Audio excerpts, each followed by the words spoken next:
I hope everybody's ready for Christmas. Before bedtime, let's listen to the last part of our festive drama serial. Get the whole family together and keep warm. This is the most frosty and frightening episode of all. Prepare yourselves for the dramatic final chapter of The Darkling Yule. The holly and the ivy, when they are both full grown, of all the trees that are in the wood, the holly bears the crown. Oh, the rising of the sun and the running of the deer, the playing of the merry organ, sweet singing in the choir. Goodbye, Gabriel. Beowulf watched sadly as Gabriel turned and ran merrily down the drive. The endlessly cheerful boy leapt and kicked up the snow as he ran. Flakes of snow swirled around Gabriel, obscuring him from Beowulf's tearful eyes. As Gabriel disappeared into the night, Beowulf thought that he saw his friend leap into the air, his wings of snow unfurling. In a moment the boy was gone, taking his light and laughter with him. Beowulf was alone with the silent house and the terrible night. Right, there's no getting out of this. I have to go inside. I have to go to the attic. Beowulf looked up at Lovell Manor. It was his home. It ought to fill him with thoughts of warmth and safety. Tonight it was more dreadful than any haunted castle from a ghost story. The attic window was dark. Beowulf remembered how he had seen the pale figure of Ivy standing at that window. It had only been a few hours ago, but it felt much longer than that. At the time he had been scared. Now he would be happy to see her again. She was, he knew now, a spirit of kindness. Perhaps the dark magic of the Holly King had driven her away. On my own, and in the dark. At least I have the ring and my book. With one hand in his satchel holding his book of carols and the other hand held up as though in warning, Beowulf began to walk towards the watchful, waiting house. The golden light cast by the ring was as faint as a candle, but it brought him comfort as it set the snow sparkling. Beowulf climbed the steps to the front doors and pushed them open. The doors gave no resistance, despite the cold and damp. The house was drawing him inside. Beowulf felt like the dark wanted to devour him. The dark can't hurt me. I've got my magic. I have to go on. Beowulf tiptoed quickly and quietly through the hall. There was almost as much ice and snow indoors as out. There were snowdrifts against the walls, and icicles hung from the ceiling. The Holly King had made this his palace. Beowulf's ears strained at the silence and the distant moaning of the wind in the chimneys. He could hear no footsteps, no stealthy breathing. He walked on towards the stairs. He began to imagine that there were quiet sounds, something musical hidden beneath the wind. I'm hearing things. Sounds like music, like a party.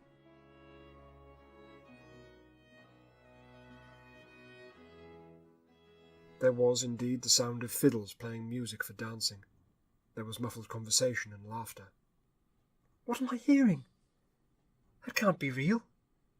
Perhaps it's more ghosts. Beowulf knew that he was a magician. There was no point in doubting it.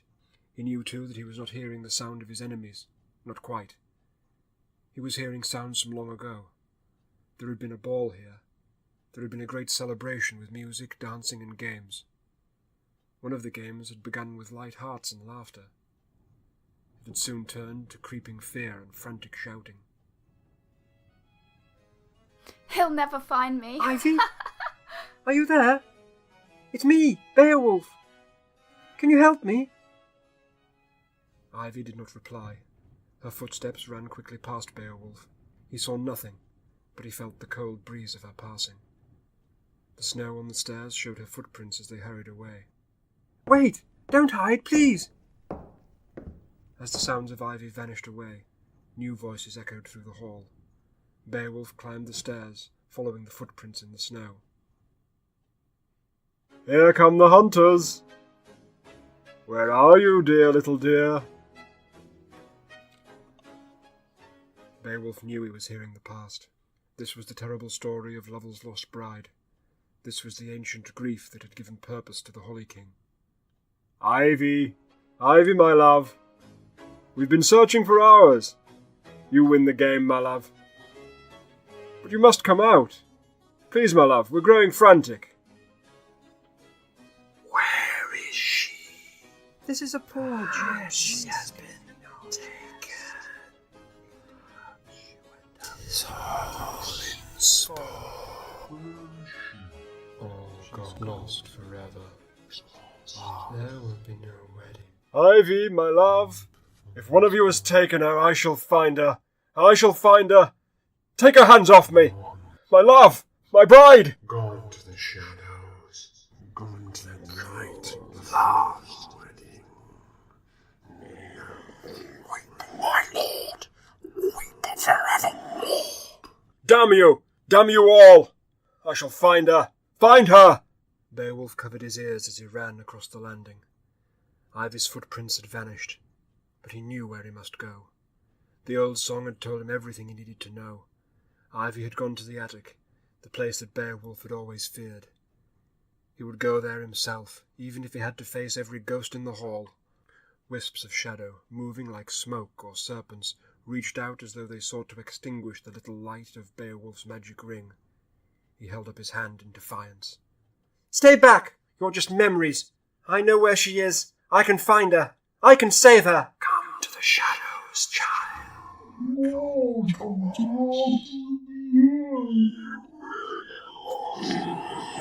light burns forever, child.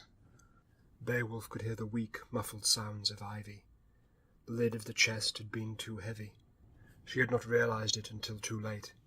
She had struggled to get out, but the lid had held fast. Her cries were too soft, and her breath had not lasted long. Ivy had felt herself surrounded by smothering shadows, and the same darkness was now clutching at Beowulf with its dark hands. I hear you! Ivy, I hear you! Dreams and memories. It is dark, child. She is lost in the dark. You will be lost. Beowulf's fear was tightening his chest. It felt as though the shadows were wrapping around him as he strode onwards towards the attic stairs. The corridor was thick with snow, and the windows were covered with feathery patterns of ice. Although Beowulf's magic glimmered from his hand, the shadows grew thicker with each step that he took. You won't stop me! You're just fears and shadows. That's all that's under the bed. Shadows. That's all you are. Get back! I have my light. Lights go out. All lights long lost. One green, just a green child.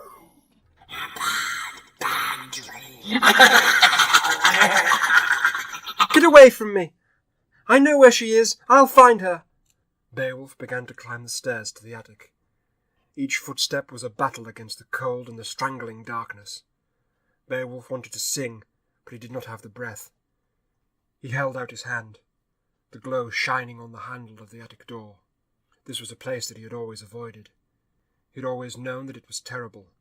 Now he knew that his fears had not been childish folly. The attic truly was a place of death. I will save you! I will find you! We will put out the light, little boy. Lost. Lost. Beowulf grimaced and took hold of the door handle. With all his strength he pushed the door open. Snow was piled against the door, trying to hold it shut.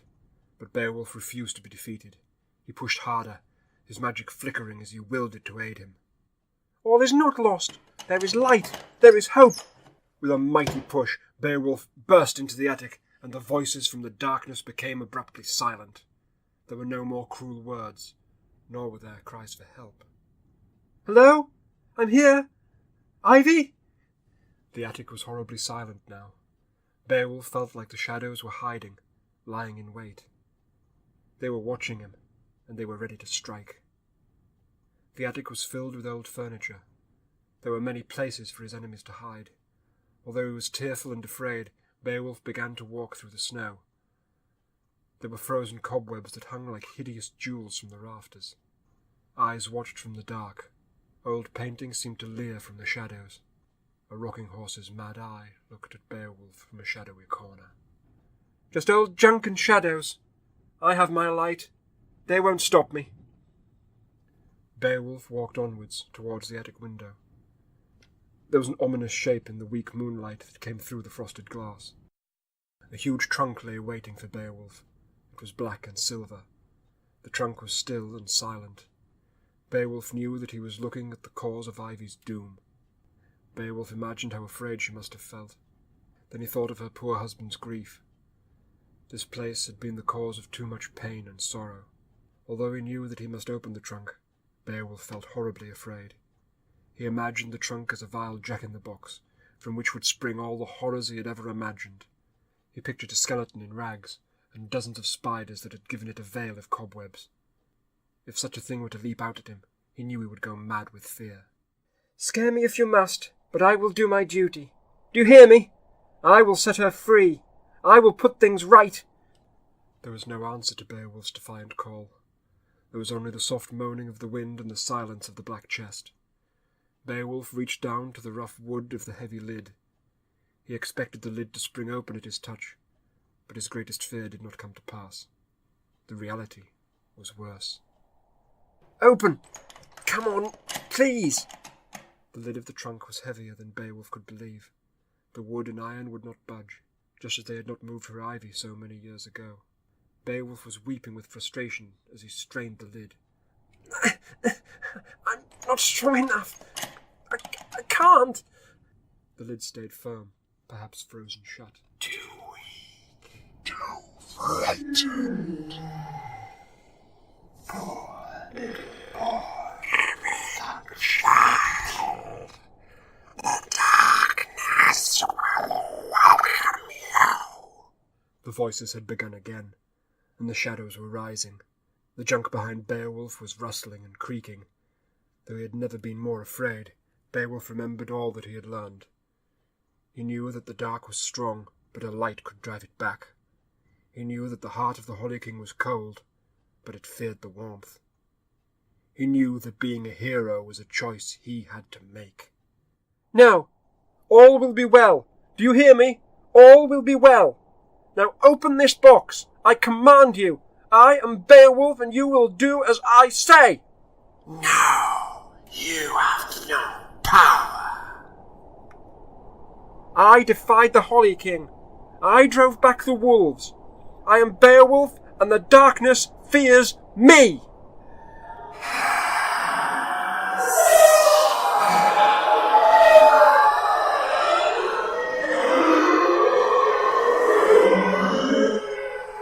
"Set her free." The lid of the trunk flew open and golden light poured from within. The shadows were driven backwards as the light grew in power. Tendrils of ivy began to grow from the trunk, spreading across the snow and melting it away. Soon the attic was filled with evergreen leaves and 1,000 floating lights like the flames of candles. A figure was rising into the air, but it was not the skeleton that Beowulf had feared. A beautiful young woman in a simple white dress was borne upwards on the magic that Beowulf had summoned. The holly and the ivy, when they are both full grown, of all the trees that are in the wood, the holly bears the crown. "Ivy, I've come to set you free." Ivy was smiling joyfully as she alighted on the attic floor. At last her hopes and prayers had been answered. I always had hope. Even as the dark closed in, I had hope. I knew someone would find me. And you have. I'm sorry. I'm so sorry that nobody found you back then. Your story is so sad. I wish I could change it. We cannot change the past, Beowulf. Your courage, though, can change the present. I cannot pretend that I understand all that is happening. This feels like a dream. My mind is lost in dreams and stories. I had a terrible nightmare that I was trapped and lost. My love could not find me. Now you are here, and I know that I was right to be hopeful. It is like a dream. It's so hard to explain. I don't really understand it myself. It's all stories and ghosts and magic. Your husband, He has forgotten who he really is. He thinks he's the Holly King. He wants to kill the unicorn and bring endless winter. He's forgotten how to love. You have rescued me, Beowulf. Now you must rescue my lord. We will go to him together. We will warm his heart. The shadows in the attic no longer writhed and whispered. The old portraits looked solemn, and the rocking horse was cheerful. The ivy growing through the attic looked lush and festive, its leaves a reminder that winter does not have dominion over all life. The heavy black trunk was so overgrown that it was now unrecognizable. Its dark power was broken. Ivy and Beowulf left the attic together, ready to face the snow and its formidable master. The house is filled with snow. Even the walls are thick with ice. It's the Holly King's doing. He's taken over. It's the same in the gardens and the town. I don't know about the rest of the country. If he kills the unicorn, it will spread all over the world, I think. I'm not certain. I haven't been a magician very long. You must be a very great enchanter if you can stand against the darkness. How do you make the light shine from your hand? Oh, that's not me. That's this magic ring. It was given to me. I didn't enchant it. I don't have any actual power to speak of. I didn't know that magicians spoke so humbly. You must be wise as well as powerful. I'm honestly nothing special. Most of the time I'm scared and confused and just trying to do what's best. That sounds like wisdom to me. The snow throughout the house had grown thicker. Beowulf and Ivy forced their way through the drifts that were knee-deep. The magic of the ring did its best to warm them, but Beowulf knew it was fading. The cold was creeping in. Beowulf was certain that he had to face the Holly King. He hoped that the magic he had left would be enough. As they walked towards the front doors, Beowulf heard the beating of hooves and a familiar whinnying.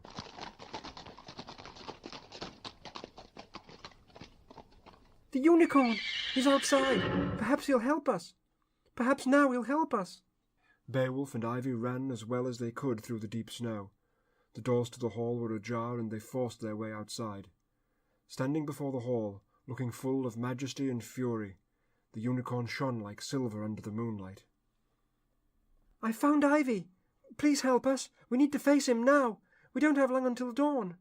We need to change him before sunrise! The unicorn reared up, its eyes rolling and its hooves striking imagined foes. Beowulf stepped back in fear. He could sense the rage in the beautiful creature. It had been pursued and threatened by the wild hunt. It did not trust Beowulf's kind. Don't be angry. I'm sorry that they have hunted you. You deserve much better. Please, we are your friends. We can all help one another. Speaking gently, Ivy walked down the steps towards the pacing, stamping unicorn. As she drew closer, it snorted angrily, but ceased its pacing. I am called Ivy. I'm sorry for all this chaos. I want to put things right. My friend is a magician. He will help us. The unicorn bowed his head and began to breathe more gently. Ivy stepped closer, reaching out her hand.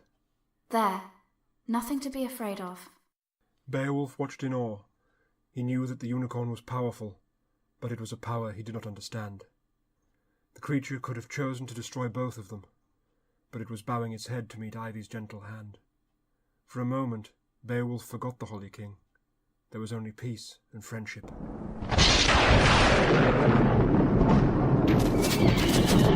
No! Beowulf saw the eyes in the dark, but it was too late. The Holly King had already loosed his arrow of ice. No!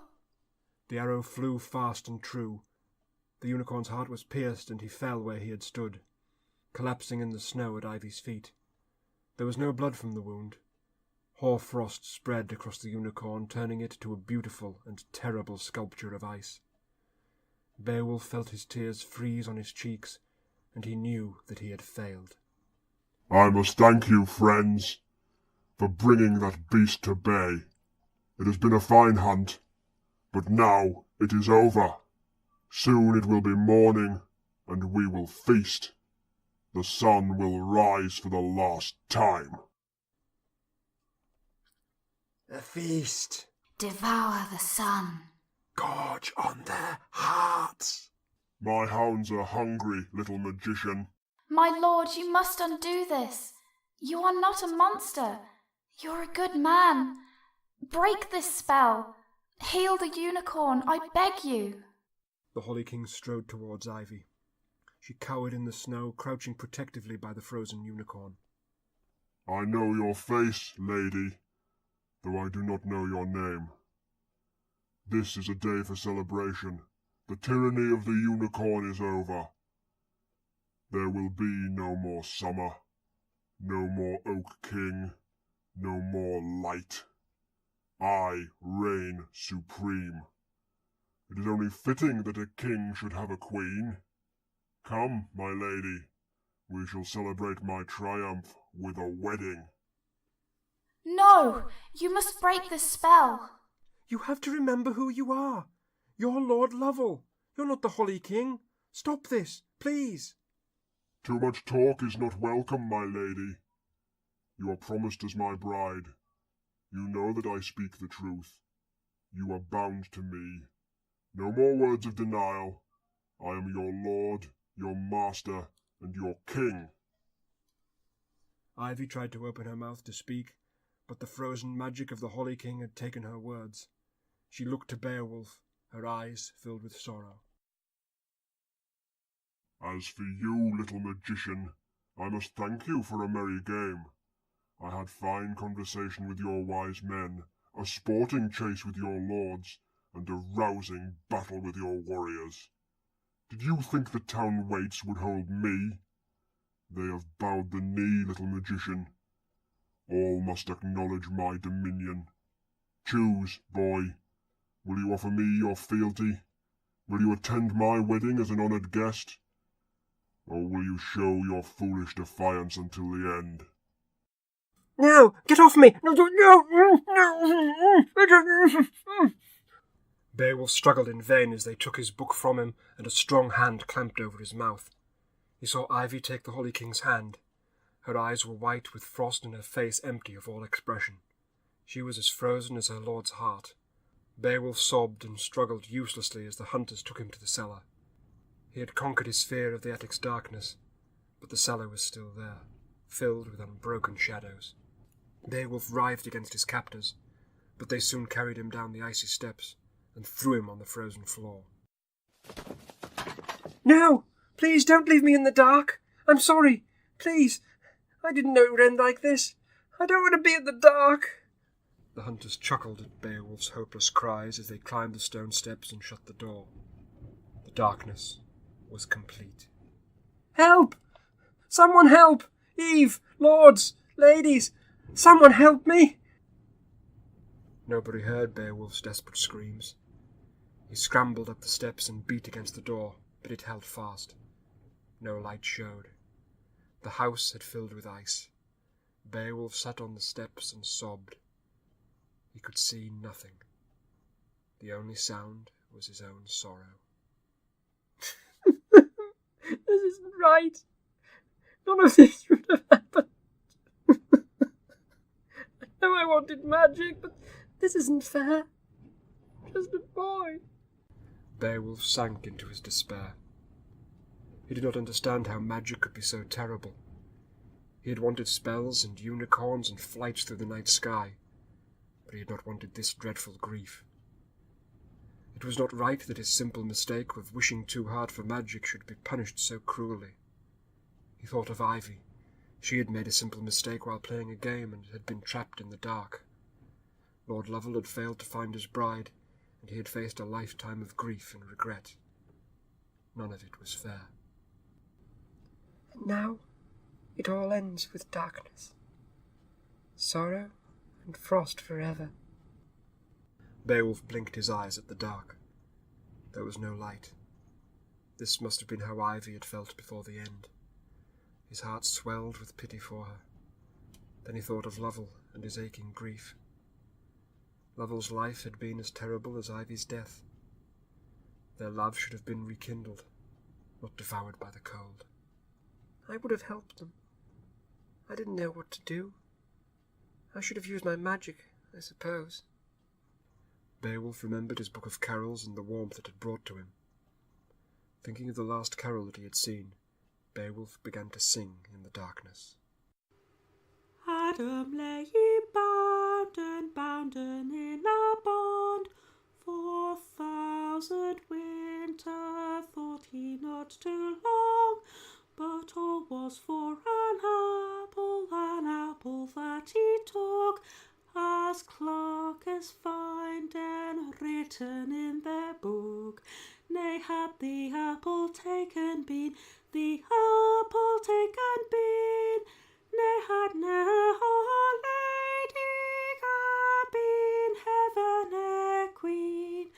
Blessed be the time that apple taken was, therefore we maun sing and Deo gratias. As he sang, Beowulf felt the familiar warmth that had once come from his book. At first he thought it was just the comforting sound of a carol that brought him warmth. But when the words were finished, he realized that the golden glow of magic was all around him. It wasn't the book. It was me. It was me. The truth became suddenly clear. Beowulf understood that the magic had not been given to him. It had been within him. He had enchanted his book with his own spirit. It was the warmth of his own heart that he felt. The world might be filled with dark magic, but there was warmth within him that could still strive against the cold. Magic makes monsters, and monsters make heroes. Filled with a fierce determination, Beowulf stood up on the steps. The ice around his feet began to melt as the flame of Beowulf's magic was kindled. The ring on his finger glowed once more as his spirit poured strength into it. Filled with righteous fury, Beowulf began to pound on the cellar door. I am Beowulf. I will be free. At first the ancient timbers and the thick ice held fast. Then they began to creak under the onslaught of Beowulf's renewed spirit. I am Beowulf. I will drive back the dark. Beowulf was not struggling for his own sake. His heart was filled with the desire to help Ivy and Lovel. The madness of the Holly King would be stopped, but not through cruelty. Beowulf would give him back his heart. I am Beowulf. I bring hope. The magic swelled and blasted the door from its hinges. Ice shuddered and snow melted. The ring on Beowulf's finger had turned to a band of pure flame, but it did not burn him. He strode out of the cellar and the snow melted in his path. Beowulf knew what was needed. The doors of the hall were forced wide as Beowulf ran down the steps towards the frozen unicorn. I have a gift for you. All this magic, all this power, belongs to you. I will give you everything, and you will live again. I beg you, accept my gift.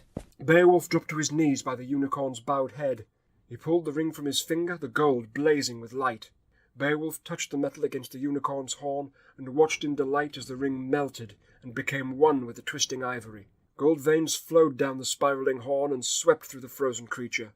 Immediately the unicorn gave a snort and shook its mane. The arrow of ice hissed and became steam as Beowulf's magic flowed into the unicorn's heart. You're alive! You're alive again! There's still time. There's still time to save them. It's not sunrise. Not yet. The sky was lightening, but the sun had not yet risen. Beowulf knew that the wolves were ready to leap into the sky, but there was still hope. The unicorn bowed its head to Beowulf, and he knew what he must do. Beowulf was filled with awe as he climbed onto the unicorn's back. He did not feel worthy to ride such a magnificent creature, but he knew it was the unicorn's will. Without faltering, the unicorn rose from the snowy ground and turned to regard the dark house. We must find them. We must ride. The unicorn galloped, paying no heed to the snow and ice. The doors of the hall stood wide, and the unicorn carried Beowulf into his home. As they entered, the fire sprang up in the hearth, and the candles began to light as the unicorn passed them. Beowulf clung to his steed as they charged through the ice. Beowulf knew where they were heading. The manor house had a chapel. The Holly King intended to wed his bride. Through the frost on the windows, Beowulf could see that the sky was growing lighter. We must go faster. The chapel was ahead, but a wall of ice blocked the way. Beowulf could see many figures beyond the ice, but their shapes were vague. Beowulf gritted his teeth and held out his hand. He had no book and no ring, but he knew he had magic. A gout of flames burst forth from his hand, and the ice shattered. The unicorn lowered its head and charged through the chips of ice and flakes of snow. No! What is this outrage? The chapel was filled with those enthralled to the Holly King. Beowulf recognised the wise men, the lords a-leaping, and the ladies of the sanctuary. He saw old Adam and Eve of the everlasting light. Even the ghostly guardians, the town waits, had been captured and subdued. All those that had been Beowulf's friends were now staring with eyes of white ice. Amongst the congregation were the wild hunt and the wolves of Fenrir, all of them blended together by snow and ice. By the altar stood Ivy, frozen still, unable to remember her love or her lord. Only the Holly King was not trapped by the frost. He was splendid and terrible, his clothes as glossy green as holly leaves and his hair as red as berries. He glared in enraged confusion as the unicorn stood before him, and Beowulf leapt from its back to confront his foe. You still think you can defeat me, child? You dare to intrude in this sacred place? Here I am crowned and married. The sun is about to rise for the final time. This display of your illusions is futile. No illusions, no tricks. The unicorn lives again, and your heart will be warm again, Lord Lovell. No, that name is gone. That name is a forgotten dream. I am the Holly King. I am winter and darkness. I am cold and hate and death. I care not for your magic or your songs or your unicorn. Do you think that love will defeat me? Love is a lie, boy. Love is the greatest lie of all. Love brings only sorrow and grief and regret. I understand, Lord Lovell. Your grief drove you mad, but you are reunited now. Ivy is by your side. She is no longer lost. Your bride is here with you. You are a fool and a liar, boy. She is dead. She is dead and dust. Lovell is dead and gone 200 winters past. I am the Holly King. The Holly King is just a story. You would rather be a story than feel your grief. I understand, Lord Lovell, but your grief can end now. You've found Ivy. She needs you to remember.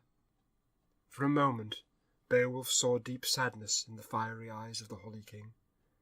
Those eyes turned to look at Ivy. She is gone. She is lost to the cold and the dark. The sun is rising, Lord Lovell. The ice will thaw. You must remember. No. All is lost. The wolves of winter will devour the sun. No, Lord Lovell. They are yours to command. Your huntsmen and your hounds will do your bidding. This is not the day for hunting. This is Christmas Day, and your bride is waiting. Light was beginning to break through the thick ice around the stained glass windows of the chapel. The sun was indeed rising. You must choose, Lord Lovell. Choose eternal winter and grief, or choose to love again. Is it true? Can such wonders be true? Ivy? It is true, my lord. The ice was clearing from Ivy's eyes and the colour was returning to her skin. She smiled at the Holly King. My lord, I have had the most strange dream.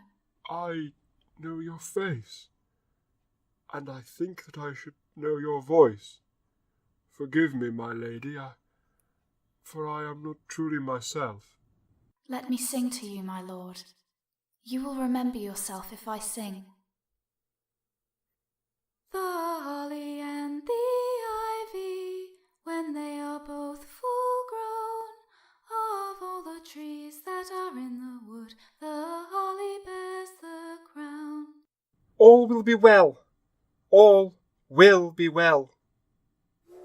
Beowulf! Beowulf! Beowulf! Beowulf! Beowulf! Beowulf! Beowulf! Wake up, old man! Are you having a bad dream? You are making a real racket. Gawain? Bad dream? No, not at all. It was the most wonderful dream. I say, old man, was I? Beowulf looked around himself in confusion. He was on the train, returning from school. He could still hear the carol fading in his ears, and as he looked from the train's window, he thought he saw stags leaping through the woodland. A wonderful dream for Christmas Eve? Who could want a better present, eh? Was there magic and unicorns and flying and all that? Yes. Why, yes, there was. And terrible peril too, I hope. Well, yes, but the peril's over now. I should hope so too. A hero like you won't let peril get in the way of Christmas. Not long until you're stop, old man. Little Bedlam Station. Oh, goodness, the station looks busy. Looks like a wedding party. You'll have to fight your way through. Merry Christmas, old man. Merry Christmas to you, Gawain. Beowulf climbed from the train, his mind whirling. He checked in his satchel. The Book of Carols was still there.